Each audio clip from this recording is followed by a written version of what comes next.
नमस्कार। आपने अंधेर नगरी चौपट राजा की कहानियाँ तो सुनी ही होंगी। एक बहुत लोकप्रिय कहानी इस प्रकार है। एक बार अंधेर नगरी चौपट राजा का एक निवासी राजा के दरबार में पहुंचता है। वह राजा से न्याय की मांग करता है। राजा जब पूछता है कि किस कारण आए हो, तो वह बताता है कि उसको एक कुत्ते ने पैर में काट दिया। तो राजा अपना न्याय देता है। राजा कहता है कि आप ऐसा करें, जिस तरह उसने आपको आपके पैर में काटा, आप उस कुत्ते के पैर में काट लें। आपको यह कहानी हंसने योग्य लगी होगी, लेकिन कुछ ऐसा ही आज के समय में हमारे देश में भी हो रहा है, और इसी कारण से मैंने आपको यह कहानी सुनाई भी है।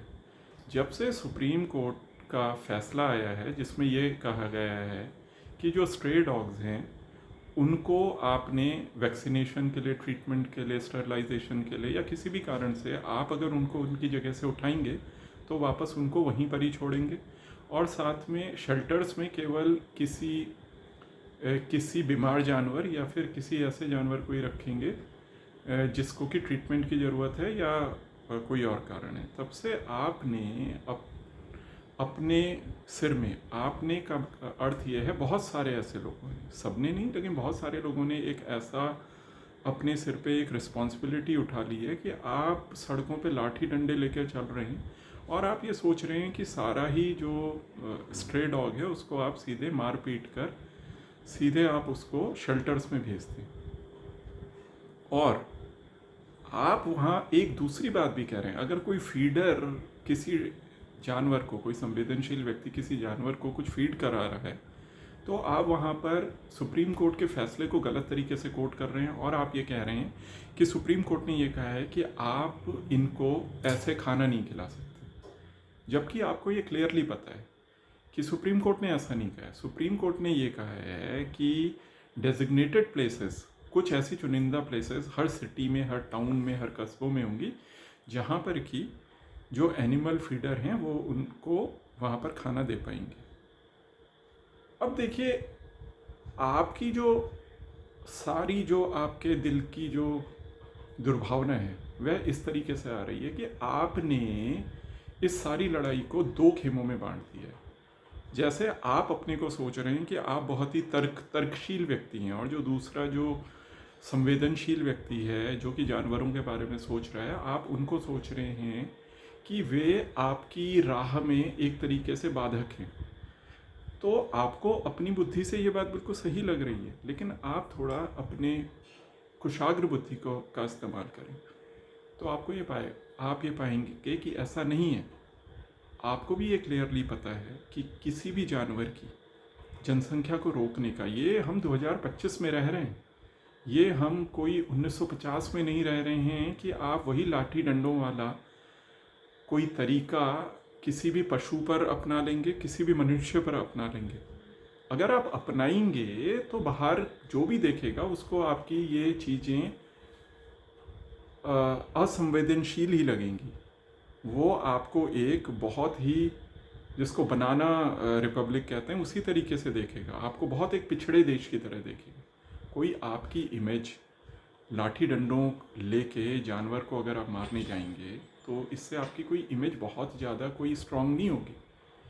और इसके अतिरिक्त अगर कोई व्यक्ति, आपको ऐसा लगता है सत्य से भी परहेज है, अगर कोई व्यक्ति बाहर का कोई पशु प्रेमी आता है और वो आपको ये बोलता है कि भाई ये तो जो दिल्ली की म्यूनिसपैलिटी है वो तो बहुत गलत तरीके से जानवर को ना ट्रांसपोर्ट कर रही है, उनको शेल्टर्स में उनके फूड नहीं है, वो नहीं है, जानवरों को पीटा जा रहा है, तो वो भी आपको अच्छा नहीं लग रहा है। आप वहाँ पर डिमांड कर रहे हैं कि उसको सीधे सीधे डिपोर्ट करें।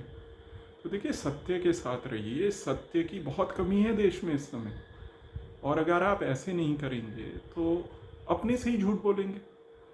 आपको ये पता है कि अगर एक काल्पनिक स्थिति लें, अगर माना कि मेरे को कोई कुत्ता काटता है, तो मेरे में और किसी पशु में अंतर तो है ना। मैं एक मनुष्य हूँ, वो एक जानवर है। अगर सारी गलती जानवर पे छोड़ देंगे तो मैं भी उसको लाठी लेके ना मारने चला जाऊं। लेकिन साइंटिफिक तरीका क्या है? साइंटिफिक तरीका ये है कि अगर मैं उसका रेबीज़ का इंजेक्शन लगा पाऊँ तो मैं एंटी रेबीज़ का शॉट लूँ, वो ज़्यादा अच्छा तरीका है। इसी कारण आपको पता है कि जितने भी अस्पताल हैं वहाँ पर रेबीज़ का सेल बना हुआ है। आप छोटे से छोटे डिस्ट्रिक्ट में चले जाएं, वहाँ पर आपको रेबीज़ के एंटीडोट मिलता है। लेकिन आप अपनी म्यूनिसिपैलिटी को, आप अपने डिस्ट्रिक्ट हॉस्पिटल को, उनको इस चीज़ के लिए तो नहीं कह पा रहे हैं कि आप इसमें करप्शन ना करें, हर किसी को जिसको ज़रूरत है आप उसको इंजेक्शन दें। आप उल्टा जानवर को मारने की तरफदारी कर रहे हैं। देखिए, अगर ये देश संवेदनशील है, अगर ये देश प्रोग्रेसिव है, तो एक्सट्रीम मेजर्स की तरफ को किसी ने नहीं जाना चाहिए। हर किसी का अपना विचार है, हर किसी का वो है। और जिस तरीके से अहिंसा की हमेशा जो स्थान है वो हिंसा से ऊपर है, ठीक उसी तरीके से खिलाने वाला हमेशा सुपीरियर है मारने वाले से, और बचाने वाला हमेशा सुपीरियर है किसी भी मारने वाले से। किसी असहाय को, किसी भूखे को आश्रय देने वाला, खाना देने वाला हमेशा सुपीरियर है। आपको ठीक लगे ना लगे वो एक अलग बात है, लेकिन आपको इस तरीके से सोचना पड़ेगा। पता नहीं क्या है, आप बहुत सारे लोगों ने, आप लोगों ने ऐसे बीड़ा उठा दिया है कि आप हर चीज़ को सरकार बनाम, मतलब लोग इस तरीके का एक वो बना देते हैं लड़ाई। सरकार के पास फंड है, फंड होना चाहिए उसके पास, है भी उसके पास। सरकार को क्यों नहीं बोलते आप कि ना आप इनके लिए ना शेल्टर बनाइए, आप ना इनके लिए वो करें, और इससे कुछ नहीं होता। जो बहुत अगर अच्छा देश है हमारा, सबके लिए हो सकती हैं चीज़ें, लेकिन आप उस वाले करप्शन को उजागर करने की बजाय आप एक निरीह जानवर पर इतना अत्याचार कर रहे हैं। और ये कहाँ तक सही है? बोलें अपने जो अस्पताल हैं उनको बोलें कि भाई हम आपको बोलते हैं, डिस्ट्रिक्ट मजिस्ट्रेट को बोलिए, आप अपने म्यूनिसिपैलिटी में ना बोलिए मेयर को कि जो भी कोई ना जानवर, अगर कोई कुत्ता किसी को काट दे तो उसको एंटीडोट मिलना चाहिए, फ्री में मिलना चाहिए। बोलिए, वहाँ का करप्शन क्यों नहीं दिखता आपको? दिखना चाहिए। जानवर को मारना 2025 में, और वो भी बेमतलब, बिना किसी कारण के मार देना अच्छा नहीं है। आप में से कई लोगों की जिस तरीके से गाय के लिए वो है, आस्था है, कई लोगों की दूसरे पशु के लिए है, तो इसको भी तो समझना चाहिए हमने। ये सारी चीज़ें हैं। समझिए, एक संवेदनशील समाज बनिए, संवेदनशील समाज। और ये मत सोचिए कि पशु प्रेमी कोई ऐसा व्यक्ति है जो कि आपको बेकार में परेशान करने के लिए ये सारी चीज़ें कर। वह संवेदनशील है, इसीलिए अगर किसी व्यक्ति का भी एक्सीडेंट होता है, सबसे पहले एम्बुलेंस को फ़ोन करने वाला वही आदमी है। कभी उससे एक्सीडेंट होता है संवेदनशील व्यक्ति से, तो वह भागता नहीं है, रुकने वाला भी वही आदमी है। विक्टिम को अस्पताल पहुंचाने वाला भी वही आदमी है। कमज़ोर के लिए खड़ा होने वाला भी वही आदमी है। वह जानवर के लिए खड़ा हो रहा है, तो आपको आज लग रहा है जानवर के लिए खड़ा हो रहा है, लेकिन अगर कोई व्यक्ति कमज़ोर है, उसके लिए भी वही संवेदनशील व्यक्ति हमेशा खड़ा होता है। तो ये सारी चीज़ें हर किसी ने सोचनी चाहिए। खून देने वाला भी संवेदनशील व्यक्ति है। खून कौन देता है? ज़रूरतमंद को खून कौन देता है? संवेदनशील व्यक्ति देता है। और ऐसे मत बनिए। हमारे संविधान में लिखा है कि आपको अपनी वैज्ञानिक सोच बनानी है।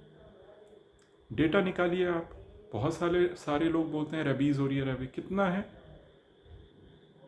है?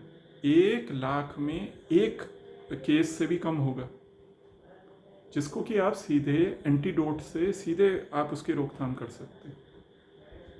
और 1-2 बातें कह के अपनी बात को ना ख़त्म करूँगा।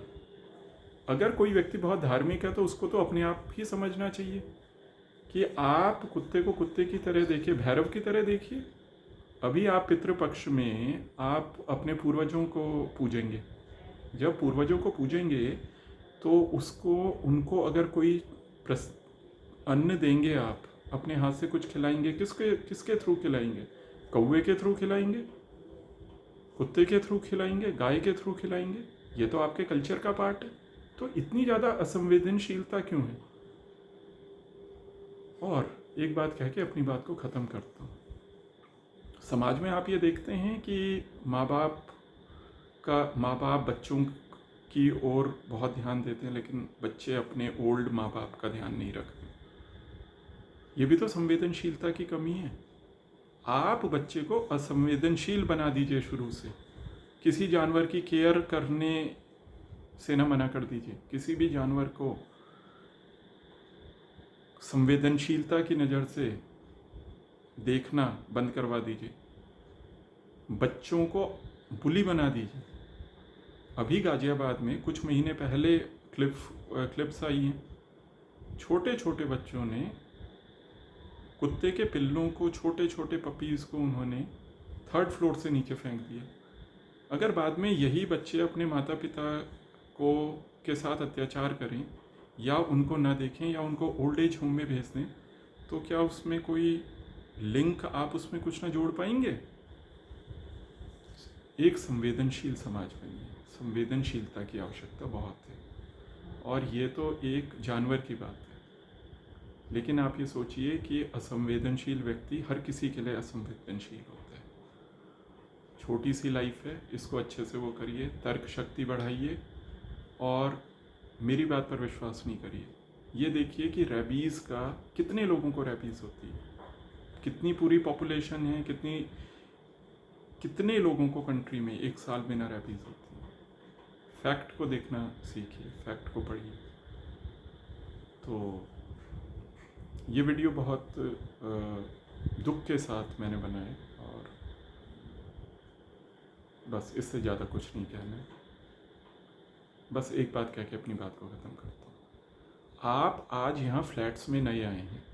जब ये खेत थे, ये जानवर तब भी यहीं था। उससे पहले जब खेत नहीं था, जंगल था, तब भी ये जानवर यहीं था। आप तो नए आए हैं, ये जानवर आपसे पहले से रह रहे हैं। तो ये चीज़ें भी आप समझिए। धन्यवाद।